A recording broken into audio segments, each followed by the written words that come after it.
স্বাধীনতার ৫৪ বছর পেরোলেও দুর্নীতির পাহাড় দিন দিন বাড়ছে মন্তব্য করে জামায়াতে ইসলামীর আমির ডাক্তার শফিকুর রহমান বলেছেন, তার দলের লড়াই দুর্নীতিবাজদের বিরুদ্ধে।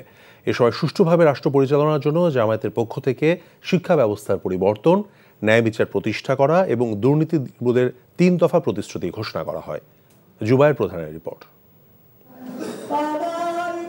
শনিবার রাজধানীর কাফরুল দক্ষিণ থানা শাখা জামায়াতে ইসলামীর উদ্যোগে আয়োজিত সুধী সমাবেশে প্রধান অতিথির বক্তব্য রাখেন দলটির আমির ডাক্তার শফিকুর রহমান। বলেন, স্বাধীনতার ৫৪ বছরেও দুর্নীতি না কমে দিন দিন তা বাড়ছেই। সবাই যদি দেশটাকে ভালোবাসত, তাহলে রাস্তাঘাটে আজকে মানুষের কণ্ঠে কণ্ঠে, আজকে মানুষের মুখে মুখে এই কথাটা শুনতে হতো না, দেশ আজ চাঁদাবাজদের দখলে। কথা দিচ্ছি, ইনশাআল্লাহ মানুষের মুক্তি অর্জন না হওয়া পর্যন্ত কেউ আমাদেরকে থামাতে পারবে না। অতীতে এমপি থাকাকালে জামায়াতের নেতাদের বিরুদ্ধে কোনো দুর্নীতির রেকর্ড নেই বলেও দাবি করেন তিনি। এ সময় সুষ্ঠুভাবে দেশ পরিচালনায় ৩ দফা কমিটমেন্ট ঘোষণা করেন। অধিকার নিশ্চিত করার জন্য আমাদের ৩ দফা অঙ্গীকার। নাম্বার 1, এই দেশের গুণে ধরা শিক্ষা ব্যবস্থাকে ইনশাআল্লাহ আমরা পাল্টে দিতে চাই। আমাদের ২ নম্বর অঙ্গীকার, আমরা দুর্নীতির জড় কেটে দিতে চাই। আমাদের ৩ নম্বর অঙ্গীকার, সমাজের সব জায়গায় সামাজিক ন্যায় বিচার প্রতিষ্ঠা করতে হবে। এদিকে সকালে কাকরাইলের আইডিবি ভবনে আয়োজিত বার্ষিক কাউন্সিলে আমিরে জামাত সমালোচনা করেন দেশের শিক্ষা ব্যবস্থার। যাদের হাতে শিক্ষা পরিকল্পনার দায়িত্ব, তাদের সন্তানেরাই দেশের সাধারণ শিক্ষা ব্যবস্থায় পড়াশোনা করে না বলেও অভিযোগ করেন তিনি। আমরা এই ভাঙ্গা চূড়ার শিক্ষা ব্যবস্থা রাখবো না। এখানে প্রথম ফোকাস আমাদের ফার্স্ট অ্যাটেনশন, যে উন্নয়নের শিক্ষা বাদ দিয়ে এখন শুধু হাদিস কোরআনের শিক্ষা দেওয়া হবে। আরে ভাই, হাদিস কোরআনের ভিতরেই তো সব উন্নয়ন আছে,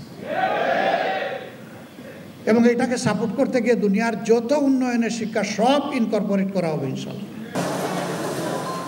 অন্য এক অনুষ্ঠানে ঢাকা ৮ আসনে জামায়াতে মনোনীত প্রার্থী অ্যাডভোকেট ডাক্তার হেলাল উদ্দিন প্রতিশ্রুতি দেন, জনগণ সুযোগ দিলে স্বাস্থ্যসেবা মানুষের দোরগোড়ায় পৌঁছে দিবেন তিনি।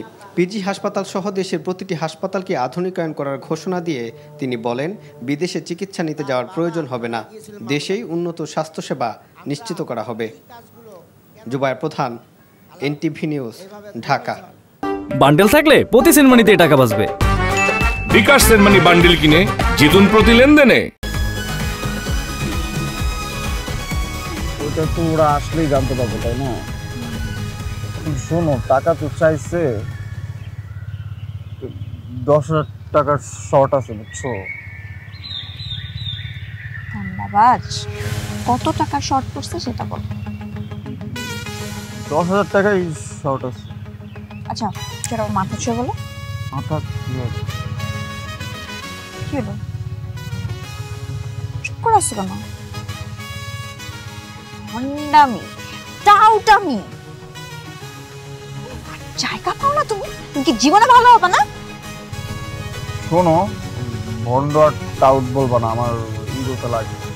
তুমি ওইটাই ঠিক আছে, ভণ্ডামি টাউটামি মানুষ করে, কিন্তু গার্লফ্রেন্ডের সাথেও কোনো কথা। দেখো মিমি, আমি আগের থেকে অনেক লক্ষ্য হয়ে গেছি, ভালো হয়ে গেছি। পুরোপুরি হইতে পারি নাই, অর্ধেক ভালো তো 50% ভালো হয়ে গেছে। আগে যদি হইতো আমি তোমার থেকে 20,000 টাকা চাইতাম। চুপ।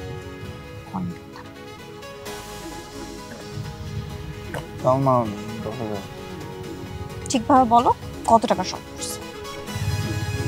5,000 টাকা লাগবে।